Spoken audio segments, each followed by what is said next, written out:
नमस्कार. चला तर मी कल्पना आज एक नवीन रेसिपी घेऊन आलेली आहे. अशी तर ही जुनीच रेसिपी आहे, सर्वांनाच येणारी आहे, पण प्रत्येकाची करण्याची पद्धत ही वेगळी असते. चला आज माझ्या पाहूया चला. ह्या ठिकाणी कढईमध्ये आपण ह्या शेवया घेतलेल्या आहेत. शेवया ह्या घरीच बनवलेल्या आहेत. घरी आपण गहू ओलू लावून ह्याचं पीठ तयार करून आपण गिरणीवरनं ह्या शेवया करून आणलेल्या आहेत. उन्हाळ्यामध्ये ह्या शेवया बनवून ठेवल्या जातात आणि वर्षभरासाठी ह्याचा पदार्थ बनवण्यासाठी उपयोग होतो. असंही मार्केटमध्ये सुद्धा भेटून जातील, पण ह्या घरी बनवून आणलेल्या आहेत. ह्या ठिकाणी व्यवस्थित आपल्या आता ह्या शेवया भाजून झालेल्या आहेत. आपण जास्त पण भाजलेलं नाही, अगदी गरम केलेलं आहे आणि ह्या प्लेटमध्ये काढून घेतलेल्या आहेत. गॅसवरती कढई ठेवलेली आहे. 4 ते 5 चमचे तेल टाकून घ्यायचं. तेल छान कडकडीत गरम झालं की अर्धा चमचा मोहरी टाकायचं आहे, अर्धा चमचा जिरे टाकून देणार आहोत. 4 ते 5 कढीपत्त्याची पानं टाकून द्यायचे. कट करून घेतलेला कांदा आहे टाकून दिलेला आहे. आता थोडंसं आपल्याला खालीवरी करून असंच आपण गोल्डन ब्राऊन कलरमध्ये फ्राय करून घेणार आहोत.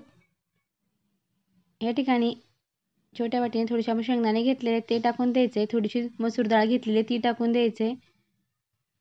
मी आपण तोच नाश्ता करून बोर झाला तर अगदी हा नाश्ता जरा वेगळा लागतो आणि पोटभरीचा असतो. रात्रीच्या जेवणामध्ये जर जेवणपेक्षा जर हलका आहार घ्यायचा असला तर हा नाश्ता अगदी छान लागतो.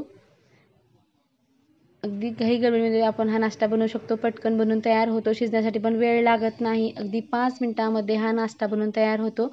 ह्या ठिकाणी मी 1.5-2 ग्लास इतकं पाणी टाकलेलं आहे. आपल्या क्वांटिटीनुसार पाणी हे कमी जास्त करू शकतो. जसं आपण उपमाला पाणी ठेवतो त्याच मेजरमेंटप्रमाणे आपल्याला ह्या ठिकाणी शेवयासाठी पाणी ठेवायचं आहे. लाल तिखट, मीठ आणि हळद टाकून घेतलेली आहे. चवीनुसार आपण ह्या ठिकाणी लाल तिखट, मीठ टाकून घ्यायचे.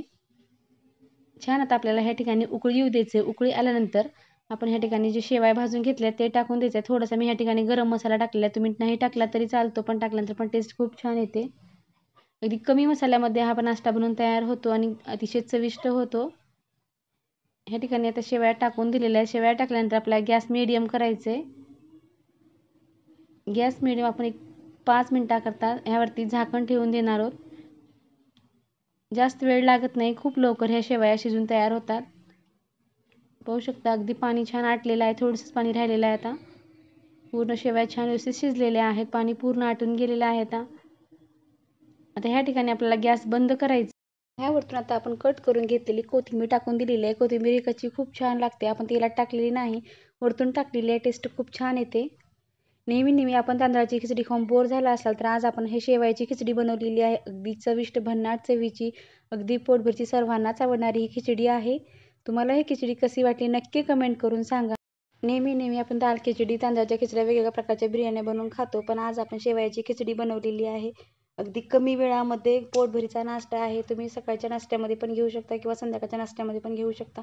अगदी सोपी रेसिपी आहे. सहज कोणालाही बनवता येते.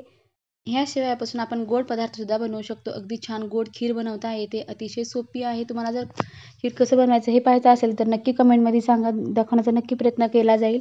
जर माझ्या चॅनलवरती नवीन असेल तर प्लीज चॅनल लाईक करा, शेअर करा, सबस्क्राईब करा. जेव्हा मी नवीन असे व्हिडिओ बनवेल सर्वप्रथम तुम्हाला पाहायला भेटतील. प्लेटमध्ये खाण्यासाठी आपण शेवयाची खिचडी घेतलेली आहे, सोबत लोणचं घेतलेलं आहे. तुम्हाला ही खिचडी कशी वाटली नक्की कमेंट करून सांगा. व्हिडिओ पाहिल्याबद्दल धन्यवाद.